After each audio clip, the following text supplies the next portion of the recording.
একজন চুক্তিভিত্তিক শিক্ষক মাইদুল ইসলাম আইসিটি ক্লাস করাতে গিয়ে অপ্রাসঙ্গিক অনেক কথাবার্তা তাদের সাথে বলেছে, আপত্তিকর, যেটা বিষয়ের সাথে সংশ্লিষ্ট না এবং কোনো।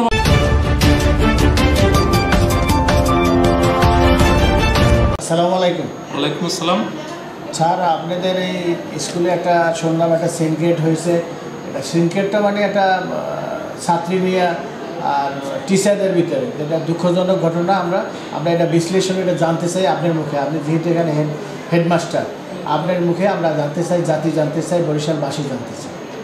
আচ্ছা, গত 5 তারিখে ষষ্ঠ শ্রেণী আমশাখার কতিপয় শিক্ষার্থী আমার কাছে একটা লিখিত অভিযোগ নিয়ে আসে।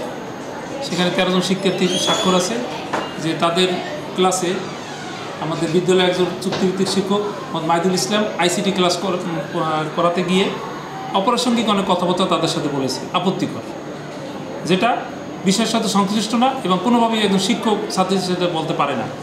এই বিষয়টা যেহেতু নারী গঠিত, এই জন্য আমি আমার বিদ্যালয়ের সহকারী প্রধান শিক্ষক এবং ওই ক্লাসের শ্রেণী শিক্ষক দুজনেই যেহেতু নারী শিক্ষক, তাদেরকে আমি ক্লাসে পাঠানোর পর তারা ওখানে গিয়ে ঘটনার সত্যতা পায়। পাওয়ার পর আমি আরও কার্যকরী পরিষদের আরও একজন সদস্য, এই 3 জনের কমিটি করে দিই। তারা রিপোর্ট দেয় আমার কাছে যে ঘটনা সত্য। এই পরিপ্রেক্ষিতে কার্যকরী পরিষদের সভাটিকে 8 তারিখে 9 তারিখে তারা বিদ্যালয় থেকে বহিষ্কার করে দিই। বহিষ্কার করে দিয়েছে? জি।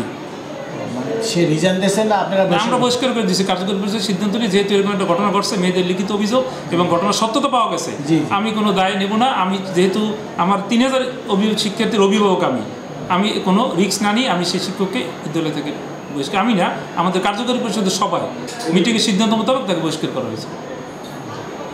ধন্যবাদ।